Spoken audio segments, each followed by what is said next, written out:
Bismillahirrahmanirrahim.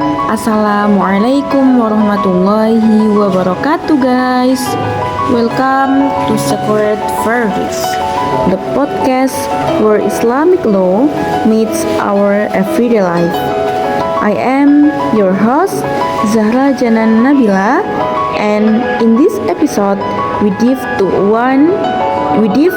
one of the most essential practice in Islamic purification. What is that?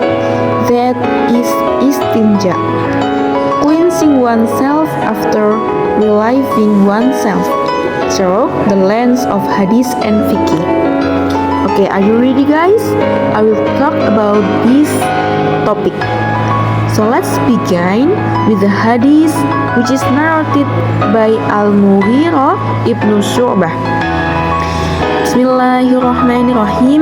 Wa anhu qala kana Rasulullah sallallahu alaihi wasallam yadkhulul khala fa ahmilu ana wa gulam nahwi idawatan min ma'in wa anazatin fayastanji bil ma'i. Muttafaqun alaihi, agreed upon by Bukhari and Muslim. So I will read the translation, guys. Narrated Al-Mughirah ibn Syu'bah, the messenger of Allah, peace be upon him, used to go to the place of relieving himself. And I, and a boy like me, used to carry a small water container, idawah, and a short spear, anaza. The Prophet will clean himself with water, reported by Bukhari and Muslim. So, let's break down some key vocabulary from this hadith. Firstly, al-khala. What is the meaning? Al-khala is a storm or place of relieving oneself. So the second, idawatun, idawah. The meaning is a small water container.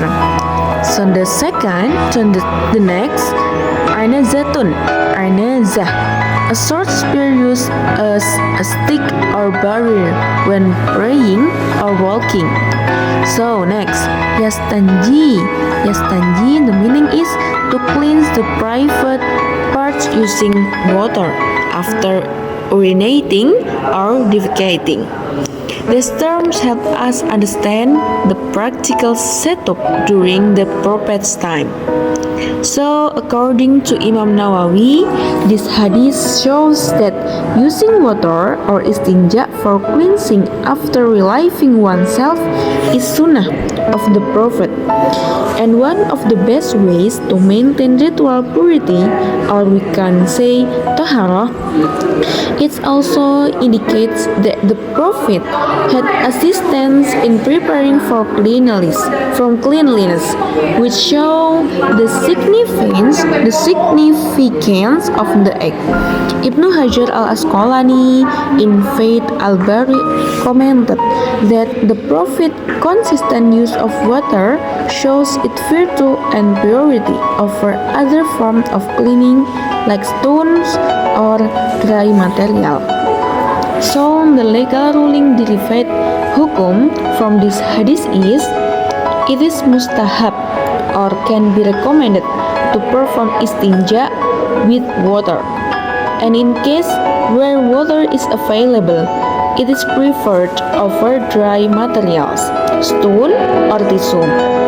The istinbat or the legal reasoning is the Prophet's consistent practice of using water.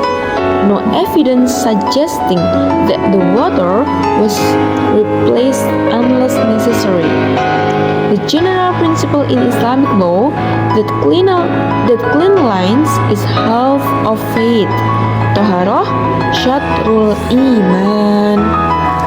There's no major disagreement on the recommendation of using water. However, the Hanafis and Maliki allow using dry material alone, like stones or tissue, if there is no impurity spreading beyond the point of exit. So, Shafi'i and Hambali emphasize using water as more purifying especially if impurity is moist or separates.